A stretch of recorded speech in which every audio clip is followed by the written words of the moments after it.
Assalamualaikum warahmatullahi wabarakatuh. Kami dari kelompok 1 akan mempresentasikan tugas project-based learning untuk mata kuliah kurikulum fisika sekolah menengah. Tugasnya yaitu menganalisis dokumen 1, 2, dan 3 di SMA. SMA yang kami analisis yaitu SMA Negeri 1 Kecamatan Suliki. Sebelumnya, kami akan memperkenalkan diri terlebih dahulu. Perkenalkan, nama saya Muhammad Ihsan Ramadan dengan NIM 21033166. Perkenalkan, nama saya Raisya Gina Putri dengan NIM 21033114. Perkenalkan, nama saya Rizka Karima dengan NIM 21033118. Perkenalkan, nama saya Safira Novita dengan NIM 21033120. Perkenalkan, nama saya Salehani dengan NIM 21033122. Untuk materi pertama yaitu penjelasan tentang bab 1, pendahuluan akan dijelaskan oleh Salehani. Kepada Salehani dipersilahkan.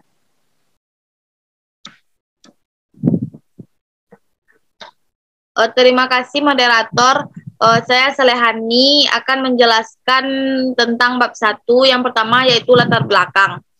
Undang-Undang Republik Indonesia Nomor 20 Tahun 2003 tentang Sistem Nasional Pendidikan dan Peraturan Pemerintah Republik Indonesia tentang Standar Setiap Nomor 19 Tahun 2005 Nasional Pendidikan mengamatkan pendidikan dasar dan menengah harus menyusun kurikulum dengan mengacu kepada standar isi dan standar kompetensi lulusan, serta berpedoman pada panduan penyusunan pendidikan yang ditertibkan oleh Badan Standar Nasional Pendidikan atau BSNP.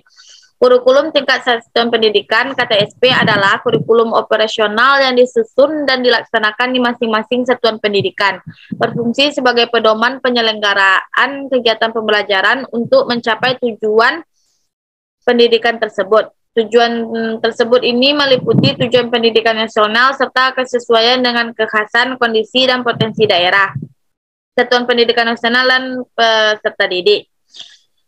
Selanjutnya, rumusan masalahnya yang pertama dari latar belakang masalah dapat dirumuskan. Yang pertama, bagaimana isi dokumen 1 kurikulum. Yang kedua, bagaimana isi dari dokumen 2 kurikulum. Yang ketiga, bagaimana isi dari dokumen 3 kurikulum. Selanjutnya, tujuan penulisan yaitu untuk mengetahui isi dokumen 1 kurikulum, untuk mengetahui isi dokumen 2 kurikulum, dan untuk mengetahui isi dokumen 3 kurikulum.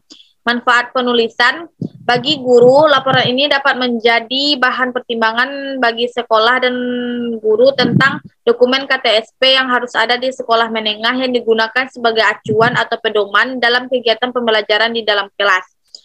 Untuk bagi peneliti, mahasiswa dapat menambah wawasan dan pengetahuan sebagai calon guru terkait isi dan memuat dokumen kurikulum yang harus ada dalam sekolah menengah, terkhususnya pada mata pelajaran fisika. Sekian dari saya, dikembalikan kepada moderator.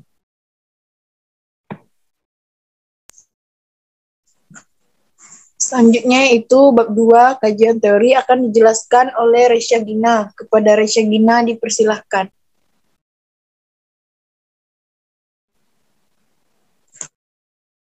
Baiklah, saya akan melanjutkan presentasi bagian bab 2, yaitu bagian kajian teori. Kajian teori Permendikbud nomor 61 tahun 2014 dijelaskan bahwa KTSP adalah kurikulum operasional yang disusun oleh dan dilaksanakan di masing-masing satuan pendidikan. Untuk yang A, dokumen 1 kurikulum. Dokumen 1 kurikulum itu meliputi yang pertama itu visi, misi, dan tujuan. A, visi satuan pendidikan. Untuk yang B, misi satuan pendidikan. Dan untuk yang C, itu tujuan satuan pendidikan.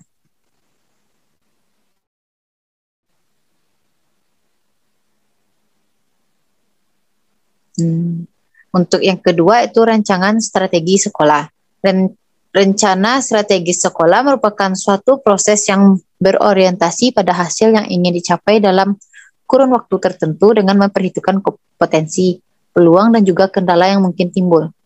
Untuk yang ketiga itu profil sekolah. Profil sekolah merupakan data sekolah berupa nama, alamat, kota, tanggal berdirinya, nomor kotak, dan lain-lain.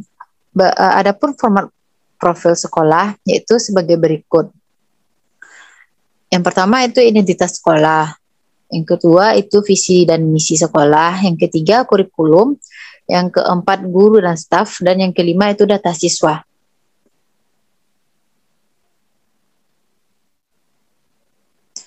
Untuk bagian keempat yaitu struktur muatan kurikulum 1, 2, dan 3.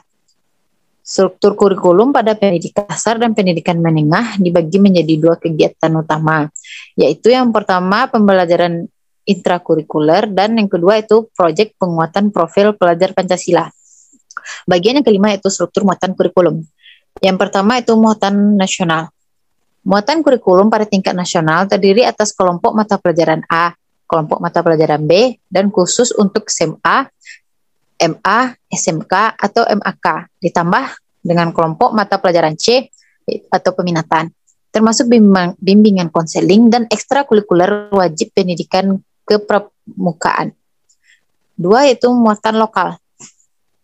Muatan lokal yang dikembangkan oleh pemerintah daerah provinsi atau kabupaten kota sesuai dengan kewenangannya.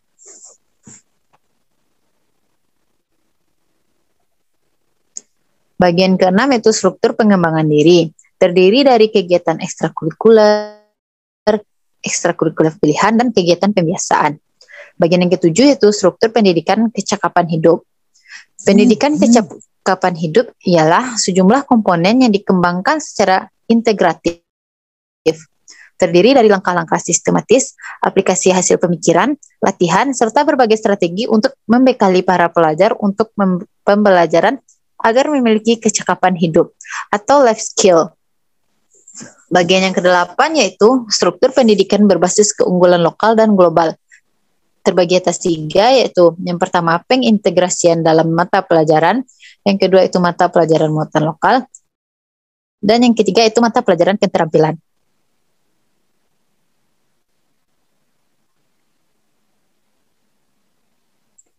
Bagian yang ke-9 yaitu pengaturan beban belajar dan beban kerja sebagai pendidik. Ada 2 yaitu yang pertama beban belajar diatur dalam sistem paket atau sistem kredit semester, dan yang kedua itu beban belajar tambahan.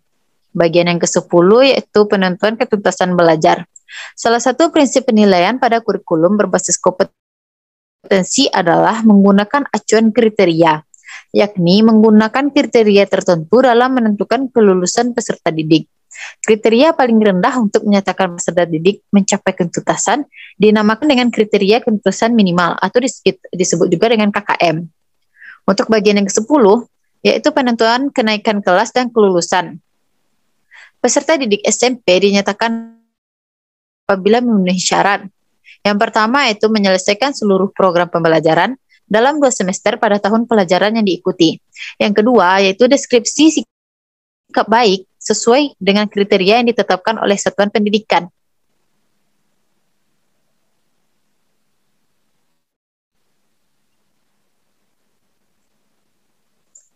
Syarat dinyatakan lulus dari satuan pendidikan pada pendidikan dasar dan menengah yaitu menyelesaikan seluruh program pembelajaran. Bagian yang ke-12 yaitu kalender pendidikan.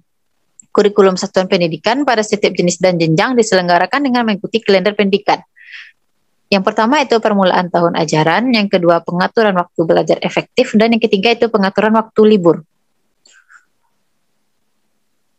Untuk yang B, dokumen 2 kurikulum. Dokumen 2 kurikulum terdiri atas prota, promes, dan silabus. Untuk yang pertama, program tahunan atau prota, yaitu rencana penetapan alokasi waktu 1 tahun untuk mencapai tujuan pembelajaran, yaitu kompetensi dan kompetensi dasar yang ditetapkan. Yang kedua, program semester atau promes, yaitu program yang berisi garis-garis besar tentang hal-hal yang ingin dicapai dalam 1 semester. Yang ketiga itu silabus, yaitu rencana pembelajaran pada suatu dan atau kelompok mata pelajaran atau tema tertentu yang mencakup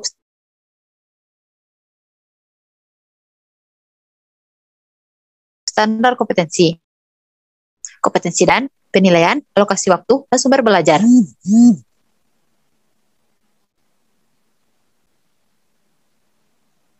Yang C yaitu dokumen dan yang menggambarkan prosedur perorganisasian pembelajaran untuk mencapai satu kompetensi dasar yang ditetapkan dalam standar isi dan di dalam silabus. Langkah-langkah dalam menyusun RPP menurut Perpdiknas nomor 41 tahun 2007 yaitu yang pertama menuliskan identitas mapel. Yang kedua menuliskan standar kompetensi, yang ketiga menuliskan kompetensi dasar, yang keempat menuliskan indikator pencapaian kompetensi, yang kelima itu merumuskan tujuan pembelajaran, yang keenam materi ajar, yang ketujuh alokasi waktu, yang kedelapan yaitu menentukan metode pembelajaran, yang kesembilan yaitu penilaian hasil belajar atau evaluasi, bahan dan sumber belajar, dan yang terakhir itu merumuskan kegiatan pembelajaran. Baiklah, sekian presentasi dari saya kembalikan kepada moderator. Selanjutnya itu bab 3 bagian metodologi akan dijelaskan oleh Selvira Novita. Kepada Selvira Novita dipersilahkan. Baiklah, terima kasih moderator. Selanjutnya itu bab ketiga metodologi. Metodologi ini terbagi menjadi dua, yang A yaitu prosedur kegiatan dan B informasi sekolah. Prosedur kegiatan ini dilakukan untuk mempersiapkan kegiatan observasi dan wawancara, yaitu menentukan SMA yang akan diobservasi, membuat surat izin observasi, meminta persetujuan observasi ke ketua jurusan fisika, meminta persetujuan observasi ke dekan FMIPA, mengurus surat izin observasi ke SMA yang dituju, melakukan kegiatan analisis dokumen 1, 2, dan 3 kurikulum SMA yang dituju, dan melaporkan hasil analisis dalam bentuk makalah. Selanjutnya B yaitu informasi sekolah.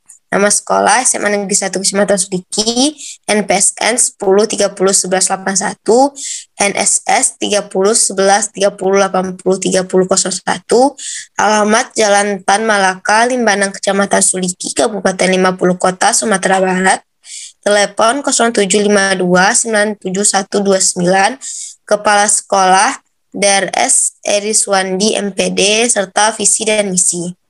Selanjutnya bab 4 yaitu hasil dan pembahasan A dokumen 1. Dokumen 1 kurikulum di SMA Kecamatan Suliki terdiri dari 5 bagian. Bagian pertama adalah bagian pembuka dokumen yang berisi cover, halaman identitas sekolah, halaman verifikasi, halaman pengesahan, kata pengantar, dan daftar isi. Bagian selanjutnya adalah bab 1 yaitu pendahuluan, bab 2 tujuan satuan pendidikan, bab 3 kerangka dasar, struktur dan muatan kurikulum, bab 4 kalender pendidikan, dan bab 5 yaitu penutup. Dokumen yang dianalisis sudah sesuai dengan Undang-Undang Peraturan Pembuatan Dokumen 1 Sekolah. Sekian penjelasan dari saya kembalikan ke moderator.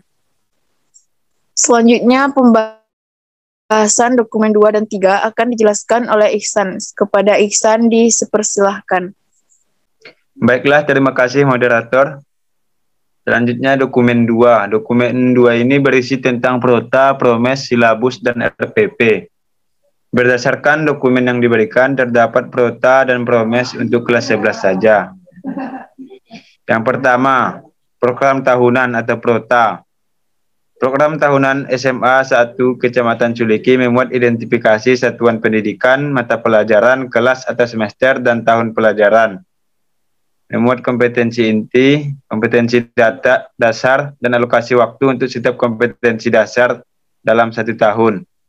Serta memuat tanda tangan kepala sekolah dan guru mata pelajaran. Yang kedua, program semester atau promes. Program semester SMA 1 Negeri 1 Kecamatan Suliki memuat identitas satuan pendidikan, mata pelajaran, kelas, semester, dan tahun pelajaran. Yang ketiga, silabus. Silabus yang dianalisa adalah silabus pada mata pelajaran fisika untuk kelas 10, 11, dan 12. Berikut adalah tabel menganalisis silabus SMA N1 Kecamatan Suliki.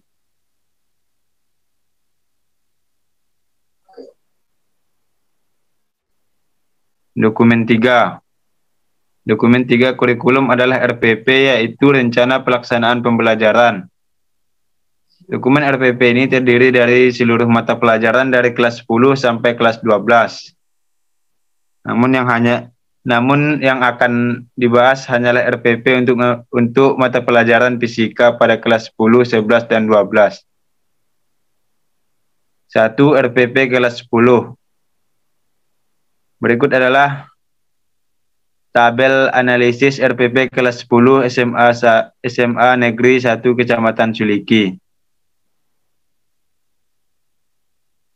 yang mana sudah mengacu pada peraturan perundang-undangan yang berlaku dan berkaitan dengan KTSP. Berdasarkan RPP kelas 10, pada mata pelajaran fisika sudah sesuai dengan struktur yang diatur undang-undang dan berkaitan dengan KTSP. RPP disusun oleh guru yang bersangkutan. RPP disusun untuk setiap kompetensi dasar yang dilaksanakan dalam 1 kali pertemuan atau lebih.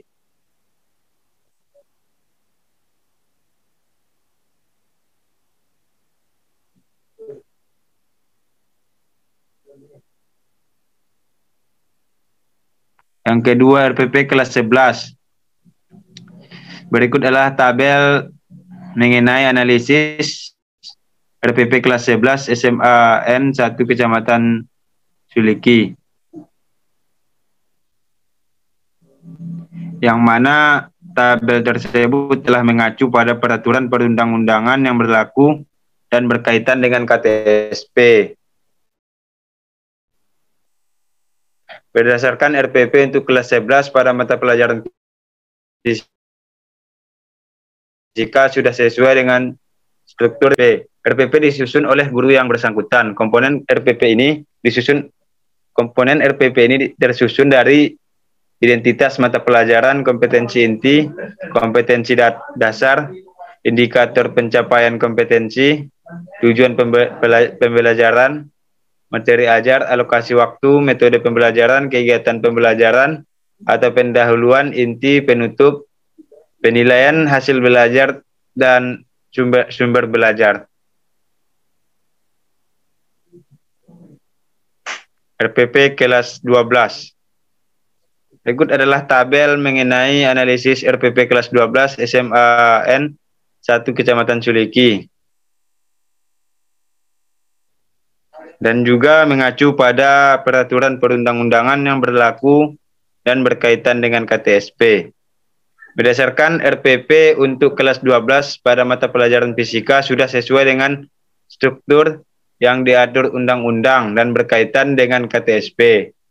RPP disusun oleh guru yang bersangkutan. Komponen RPP ini tersusun dari identitas mata pelajaran, kompetensi inti, kompetensi dasar, indikator pencapaian kompetensi, tujuan pembelajaran, materi ajar, alokasi waktu, metode pembelajaran, kegiatan pembelajaran atau pendahuluan, inti, penutup, penilaian hasil belajar, dan sumber belajar. Selanjutnya bagian kesimpulan dan saran. Berdasarkan analisis dokumen 1, 2, dan 3 kurikulum SMA N1 Kecamatan Suliki, dapat disimpulkan dokumen 1 kurikulum SMA N1 Kecamatan Suliki sudah lengkap dan semua komponennya sudah sesuai dengan undang-undang dan kajian teori yang ada. Kemudian dokumen 2 sudah lengkap untuk prota dan promesnya, sementara pada silabusnya ada komponen yang kurang, yaitu indikator pembelajaran. Kemudian dokumen 3 kurikulumnya, yaitu RPP, sudah lengkap dan sesuai dengan undang-undang dan teori yang ada pada kajian teori. Beberapa saran untuk memperbaiki naskah KTSP SMA N1 Kecamatan Suliki, yaitu yang pertama, kerangka penulisan KTSP harus disesuaikan dengan pedoman yang ada pada kajian teori dan komponen-komponen yang ada pada undang-undang. Beberapa hal yang terlewat bagiannya yaitu penutup. Penutup harus dilengkapi dengan kesimpulan dan saran. Yang kedua, penyusunan KTSP untuk tahun-tahun berikutnya harus lebih baik dan benar. Hal ini akan tercapai jika pihak-pihak yang berkompeten dilibatkan dalam tim pengembang kurikulum. Demikianlah presentasi kami tentang menganalisis dokumen 1, 2, dan 3 kurikulum fisika di SMA N1 Kecamatan Suliki. Jika ada salah dan janggalnya kami mohon maaf, dan kami harapkan saran dan kritik yang membangun. Terima kasih. Wassalamualaikum warahmatullahi wabarakatuh.